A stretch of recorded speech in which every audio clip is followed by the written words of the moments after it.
Hello everyone, this is Dr. Dimpy and welcome to KD Physio channel.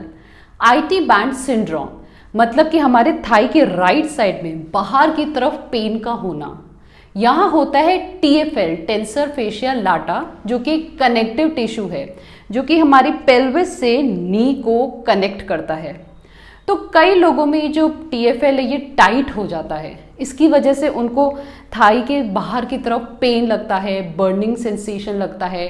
Activities में जैसे कि running, walking या कोई भी एक्टिविटी जिसमें नी का मूवमेंट हो रहा हो, जैसे आप बैठ के खड़े हो रहे हैं, उन सब एक्टिविटीज़ में पेन रहता है। कई लोगों को टेंडरनेस रहती है या पेन ज़्यादा होता है ऊपर की तरफ, यहाँ पर। कई लोगों को नीचे जहाँ या इंसर्शन होता है, नी के बाहर की तरफ पेन रहता है। तो आज के वीडियो में मैं आपको इसका ट्रीटमेंट बताऊंगी, जिसे उसी सीक्वेंस में फॉलो करें जिस सीक्वेंस में मैं बता रही हूँ। इसलिए इस वीडियो को पूरा ज़रूर देखें, और अगर आपने मेरे चैनल को अभी तक सब्सक्राइब नहीं किया है तो प्लीज़ पहले सब्सक्राइब करें। So step number 1 is hot fermentation, मतलब कि गर्म पानी का सेक, जो कि आपको थाई के बाहर की तरफ करना है 10 से 12 मिनट के लिए। अब इसमें जो इम्पोर्टेंट है वो पोजीशन इम्पोर्टेंट है कि आपको किस पोजीशन में होना चाहिए। तो या तो आप साइड लाइन में, मतलब जो भी आपका अफेक्टेड साइड है उसमें करवट लेके लेटें, और जब आप लेटें तो 1 या 2 पिलो आप अपने पैर के यहाँ पर रखें। मेक श्योर कि आपका जो फुट है वहाँ पर भी एक पिलो रहे। ये क्यों रख रहे हैं? ताकि जो हमारे ये पैर है ये थोड़ा सा एबडक्शन में, मतलब बाहर की तरफ रहे, उससे जो ये मसल होती है ये रिलैक्स स्टेट में होती है। अब ये पोजीशन के बाद आप आराम से लेट के यहाँ पर 10 से 12 मिनट का सेक करें। अगर आपके पास हॉट वाटर बैग है तो हॉट वाटर से करें, वरना सिंपल एक बकेट में गर्म पानी लेके एक नैपकिन को स्क्वीज करके यहाँ पर सेक करें। या फिर अगर एक दूसरी पोजीशन है तो आप उल्टा लेट के भी कर सकते हैं, जिसमें सिंपल आपको उल्टा लेटना है और जो भी आपका पैर है उसको हल्का सा अगेन आपको बाहर की तरफ रखना है, मतलब एबडक्शन में रहना चाहिए हल्का सा। उसके बाद आप यहाँ पर गर्म पानी का सेक करें। तो कोई भी एक पोजीशन में आप 10 से 12 मिनट के लिए करें। इससे होगा कि जो हमारी मसल्स होगी वो थोड़ी सी रिलैक्स हो जाएगी, और आपकी जो नेक्स्ट स्ट्रेचेस हैं, एक्सरसाइज है, वो आप आसानी से ले पाएंगे। फिर आते हैं हम स्टेप नंबर 2 पे। मायोफेशियल रिलीज के लिए अगेन हमें करवट लेके लेटना है। जो भी साइड आपका अफेक्टेड है वो ऊपर की तरफ रहना चाहिए, और इस तरह से आप आराम से लेटें। पैरों को, दोनों नी को थोड़ा ज़्यादा फोल्ड करके रखिए, क्योंकि मैं सेल्फ रिलीज बता रही हूँ, तो आपका जो हाथ है वो यहाँ तक आ जाना चाहिए।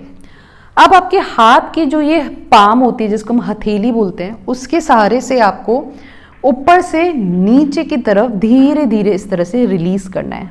बहुत ज़्यादा गहरा प्रेशर नहीं देना है, बहुत ज़्यादा डीप प्रेशर नहीं, बट स्टिल मॉडरेट अमाउंट का प्रेशर तो एटलीस्ट रहना चाहिए, ताकि आपकी IT बैंड जो है उस पर असर है और थोड़ा थोड़ा वो रिलीज हो।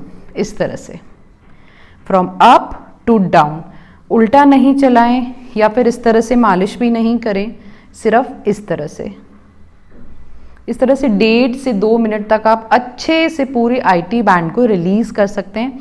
आप चाहें, अगर आपको ये कंफर्टेबल नहीं लगता है तो you can also use your thumb, लेकिन IT बैंड थोड़ा सा ब्रॉड होता है तो ये जो है उससे आप पूरा इसको कवर कर सकते हो।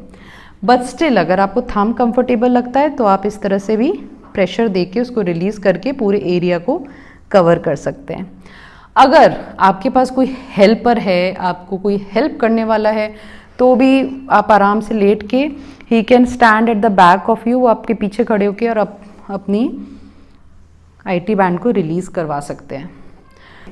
तो जब आपने हॉट फर्मेंटेशन कर लिया, रिलीज कर लिया, नेक्स्ट पार्ट जो होगा स्ट्रेचिंग का होगा। अब ये जो IT बैंड है TFL, इसके सेल्फ स्ट्रेचिंग जो होती है थोड़ा सा चैलेंज होता है। तो मैं आपको 2 तरह से स्ट्रेच बताती हूँ। एक तो किसी की हेल्प से अगर कर सके तो वो बहुत ही इफेक्टिव स्ट्रेच होता है। दूसरा मैं आपको फिर भी एक सेल्फ स्ट्रेच बताऊँगी। तो दोनों में से आपको जो आपको ठीक लगे। तो पहला मैं आपको बताती हूँ, आप किसी की हेल्प से अगर आपको कोई मिल रहा है तो आप कैसे कर सकते हैं। तो स्ट्रेच में पेशेंट की जो पोजीशन है वो साइड लाइन में करवट लेके रहेगी। जिस साइड पेन है वो पैर ऊपर की तरफ, दूसरा पेशेंट को एज ऑफ द बेड, मतलब बेड के कोने में लेटना है। अब एक हाथ से मैंने हिप को स्टेबल कर लिया, हल्का सा पकड़ लिया है। दूसरे हाथ से आप क्या करेंगे, पैर, पेशेंट को बोलेंगे पैर को पीछे की तरफ लेके आना। हमारा जो हाथ है वो जस्ट नी जॉइंट से ऊपर थाइस की तरफ रहेगा, स्ट्रेट होना चाहिए लेग हमारा, और थाइस, फिर हम इस हाथ से नीचे की तरफ on the floor, towards the floor हमें प्रेशर देना है इस तरह से। सो देखिए, एक हाथ इधर, एक हाथ इधर, and then you have to press it down. इस तरह से 8 से 10 सेकंड तक आप होल्ड करके रखेंगे और फिर धीरे धीरे रिलैक्स। सेल्फ स्ट्रेच के लिए पोजीशन हमें वही लेनी है जो हमने किसी की हेल्प से ली थी। जो हमारा अफेक्टेड साइड था वो इस तरह से ऊपर की तरफ रहना चाहिए। एज ऑफ द बेड पे हमें आना है, पर ध्यान रखिए कि आप गिरे नहीं।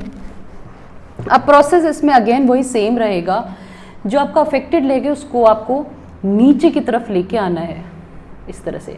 आप चाहें तो घुटने को हल्का सा बेंड भी कर सकते हैं या स्ट्रेट भी ले सकते हैं। अब इस पैर को जितना आप नीचे टुवर्ड्स द फ्लोर प्रेशर देंगे उतना ही आपका स्ट्रेच जाएगा।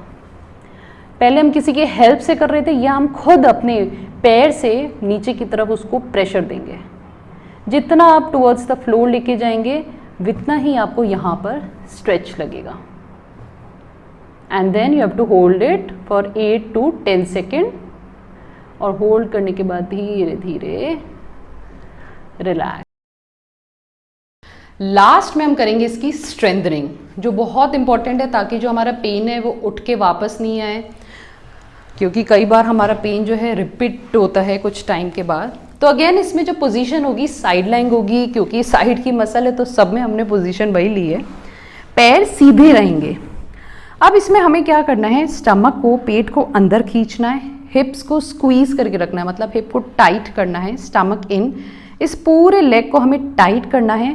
पंजा जो है हमारा एंकल वो इस तरह से नीचे की तरफ पॉइंट होना चाहिए, जो टोज हैं वो इस तरह से पॉइंटेड होने चाहिए। एंड देन वो पूरा इस पार्ट को हमें टाइट करते हुए पैर को ऊपर उठाना है, like this.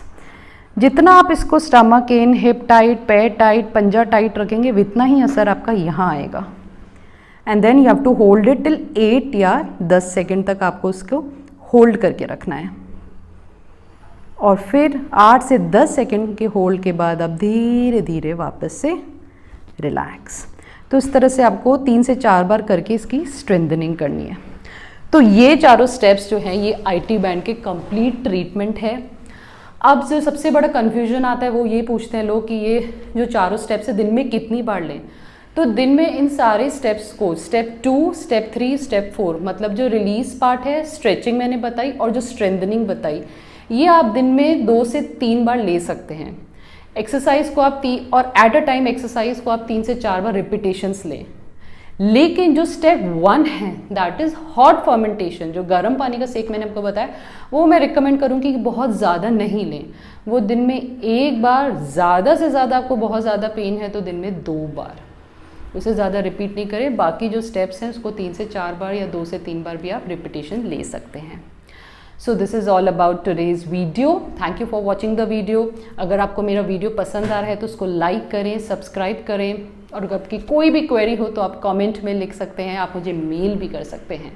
So take care.